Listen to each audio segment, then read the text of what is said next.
비판과 정죄에서 벗어나는 길, 비판과 정죄에서 벗어나는 길이라는 제목으로 말씀 전하겠습니다. 오늘 본문 말씀은 초막절이 끝난 다음 날 아침에 예수님께서 성전에서 가르치고 계실 때에 서기관들과 바리새인들이 예수님을 고소할 조건을 얻기 위해서 간음 중에 잡힌 한 여인을 끌고 와서 그 처리 문제를 질문한 것과 관련된 그러한 내용이 기록되어 있습니다. 이미 살펴보았지만 유대 종교 지도자들은 초막절 이전부터 예수님을 체포하고자 하는 계획을 가지고 이를 시도하였습니다. 그러나 그 계획이 실패로 돌아가게 되자 그들은 예수님을 체포하여 처벌할 수 있는 보다 구체적인 고속거리를 필요로 하고 있었던 것입니다.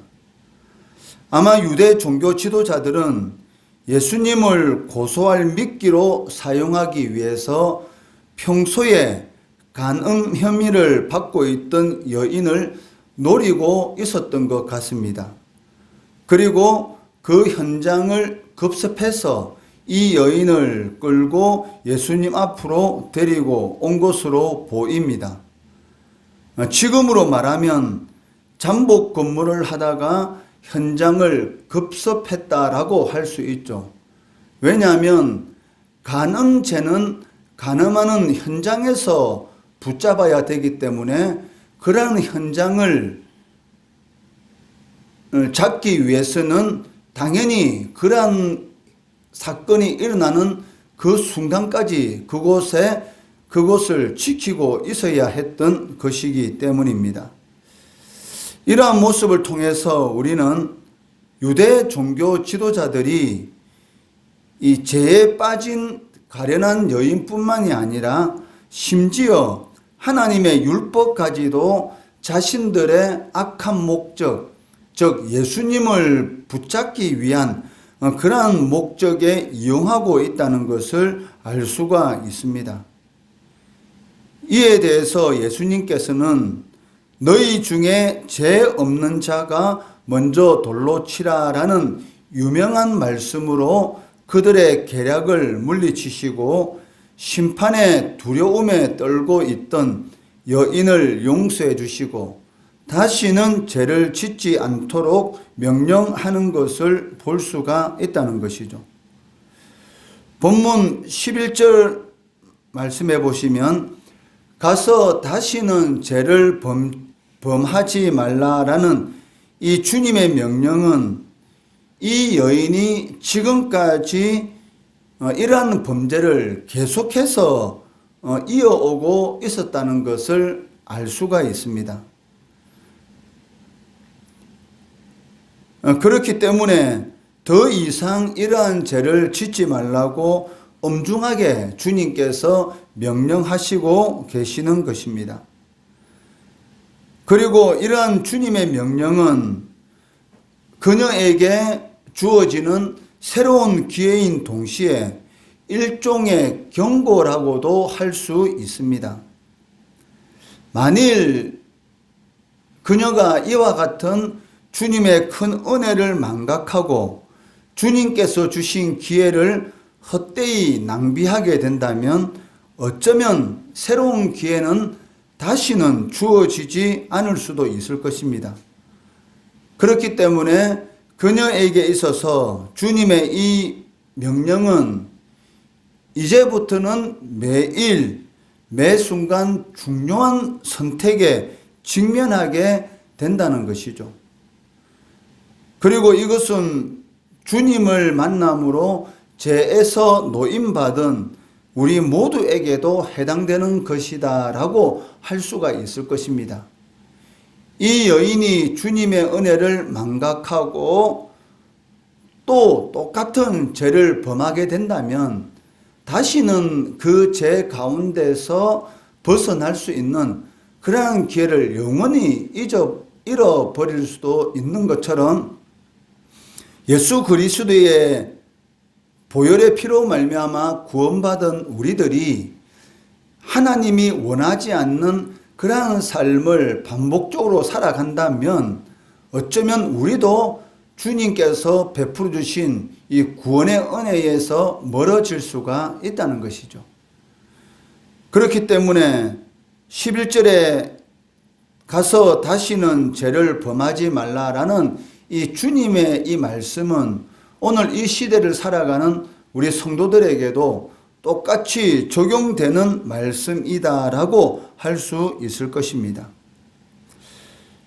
본문에 보시면 서기관들과 바리새인들이 간음한 여인을 현장에서 잡아온 자신들의 행동에 대해서 매우 의기양양하게 주님께 가시하고 있는 것을 보게 됩니다. 3절 4절 말씀해 보시면 서기관들과 바리새인들이 음행 중에 잡힌 여자를 끌고 와서 가운데 세우고 예수께 말하되 선생이여 이 여자가 간음하다가 현장에서 잡혔나이다 라고 말을 하고 있습니다. 그런데 한번 생각해 보시기 바랍니다. 서기관들과 바리새인들은 백성들의 신앙의 지도자들이었습니다. 그리고 그들은 스스로를 일컬어서 맹인의 길을 인도하는 자요 어둠에 있는 자의 빛이다 라고 자부하고 있었던 것이죠. 그런데 이들이 간음하는 여인의 현장을 급습하기 위해서 밤새 장복을 서고 있었던 것입니다. 만약 진정한 신앙의 지도자라고 한다면 그 여인이 간음하기 전에 먼저 만나서 죄를 짓지 못하도록 예방하고 죄의 길에서 의의 길로 돌이키도록 하는 것이 마땅하다는 것이죠. 그런데도 불구하고 그들은 백성들을 정죄하고 심판하고 죽이는 일에만 몰두하고 있었다는 것입니다. 그 이유가 무엇일까요? 당연히 이 여인이 상습적으로 그러한 일을 저지르고 있었다면 율법에 대해서 그렇게 잘 아는 종교 지도자들이 찾아가서 그러한 죄를 반복적으로 짓지 않도록 그러한 죄의 길에서 벗어나도록 권면하고 충고하고 그 길에서 건져내는 것이 옳을 것입니다. 그런데도 불구하고 이들은 전혀 그렇게 하지 않고 오히려 이 여인을 잡아서 죽이는 데에 몰두하고 있었다는 것입니다. 그 이유는 그들의 생활 자체가 이미 타락해 있었기 때문입니다. 이들은 이혼법을 마음대로 뜯어 고쳐서 아내에게 조그만 단점이 있고 잘못이라도 아내가 범하게 되면 일방적으로 이혼을 할 수 있도록 법을 만들었습니다. 그래서 이혼을 밥 먹듯 하는 그러한 생활을 하고 있었던 것이죠. 그렇기 때문에 주님은 그와 같은 종교 지도자들의 이혼 풍조에 대해서 너희가 바로 간음죄를 범하고 있다라고 말씀하고 계십니다. 마태복음 19장 7절로 9절 말씀해 보시면 여짜오되 그러면 어찌하여 모세는 이혼 정서를 주어서 버리라 명하였나이까? 예수께서 이르시되 모세가 너희 마음의 완악함 때문에 아내 버림을 허락하였거니와 본래는 그렇지 아니하니라. 내가 너희에게 말하노니 누구든지 음행한 이유 외에 아내를 버리고 다른 데 장가드는 자는 간음함이니라 라고 말씀하고 있다는 것이죠. 이 말씀에 비추어 보면 간음한 여인을 붙잡아 온 서기관들과 바리새인들도 그 간음한 여인과 똑같은 생활을 하고 있었던 것입니다.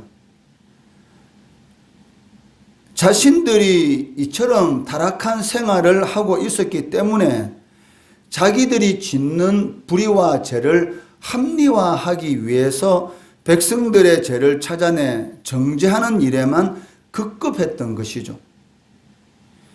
이러한 행위를 오늘날의 말로 표현한다면 내로남불이라고 표현할 수가 있을 것입니다. 내가 하면 로맨스요, 남이 하면 불륜이라는 것이죠. 자신이 이러한 일들을 범하고 있었기 때문에 그러한 죄들을 가리기 위해서 다른 사람들의 죄를 찾아내서 정죄하는 이러한 내로남불의 죄를 범하고 있었다는 것입니다. 자신들이 하나님의 은혜와 진리 그리고 사랑과는 단절된 어두운 생활을 하고 있었기 때문에 백성들의 어두운 면만 보는 사람들이 되었던 것입니다. 만약 하나님과 은혜와 사랑의 깊은 교제를 나누고 있었다면 당연히 이웃에게서도 하나님의 선하고 아름다운 은혜를 발견할 수 있었을 것입니다.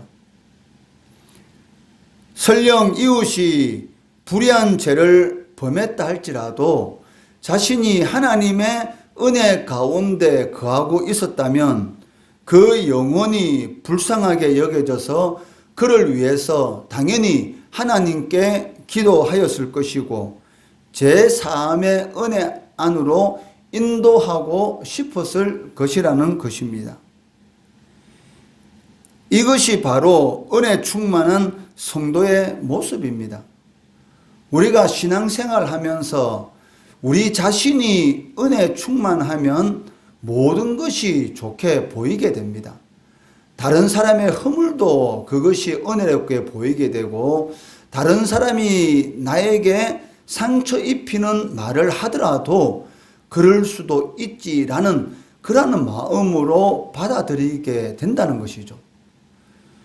내가 은혜 충만하니까 모든 것이 은혜 충만하게 받아들여지게 되지만 내가 은혜에서 멀어지게 되면 사소한 것이라도 그것이 나에게 용납되지 않는 그러한 상대방의 허물로 다가오는 것을 우리도 많이 경험하게 되지 않습니까?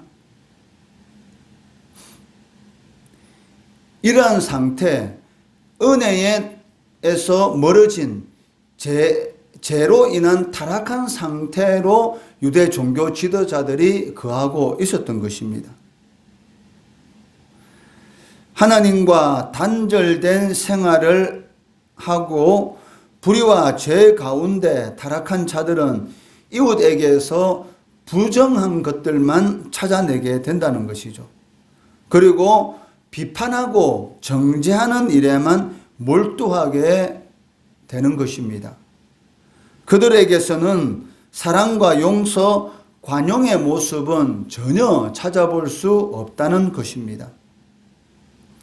그렇기 때문에 우리도 이러한 타락한 상태에 빠지지 않기 위해서는 주님과 늘 깊은 교제를 나누는 그러한 생활을 해야 한다는 것입니다.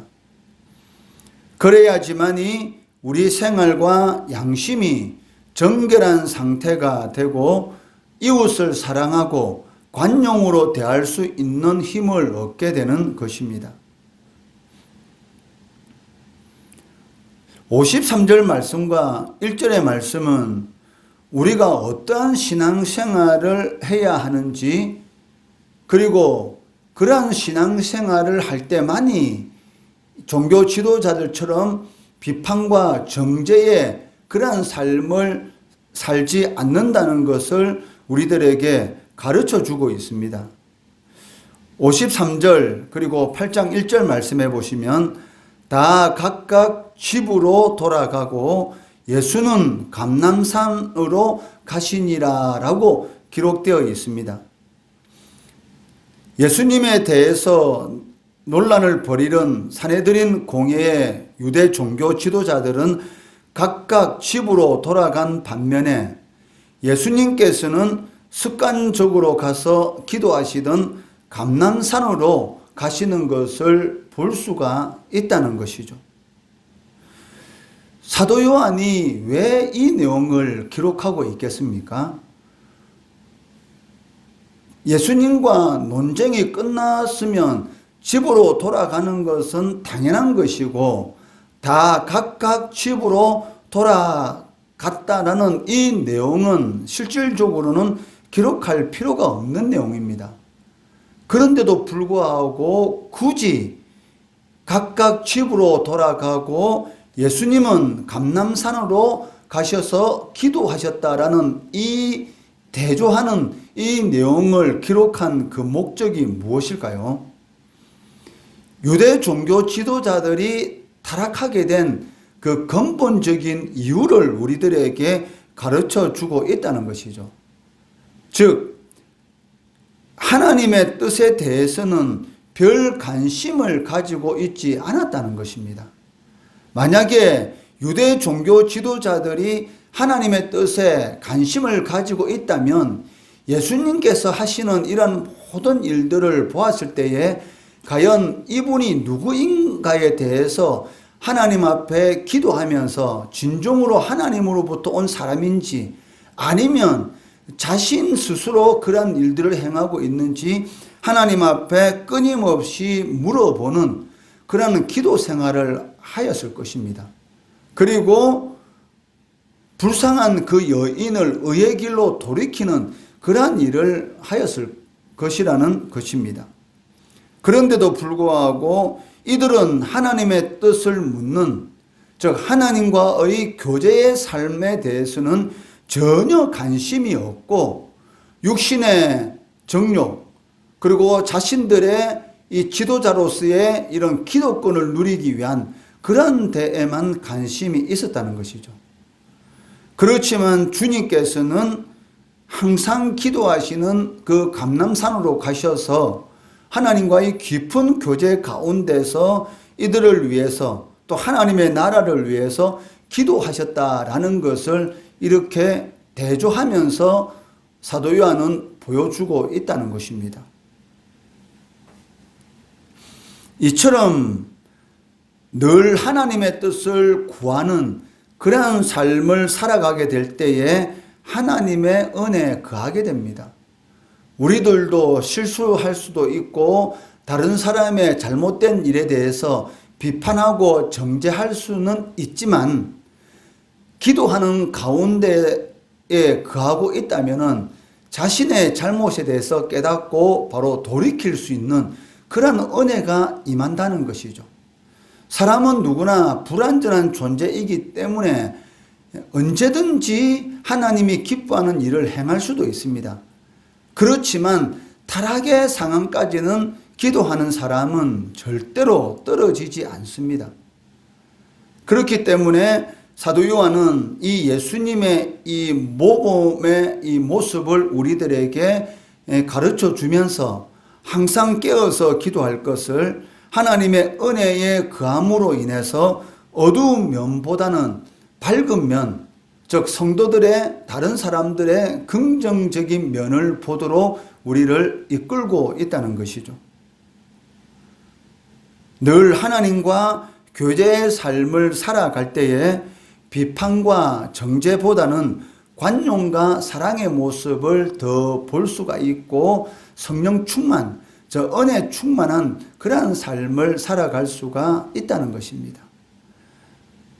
우리들의 삶 가운데 은혜 충만한 그러한 신앙의 모습들을 한번 생각해 보시기 바랍니다. 그때는 모든 것이 좋았습니다. 하나님의 은혜 안에 거하는 사람은 모든 것이 좋습니다.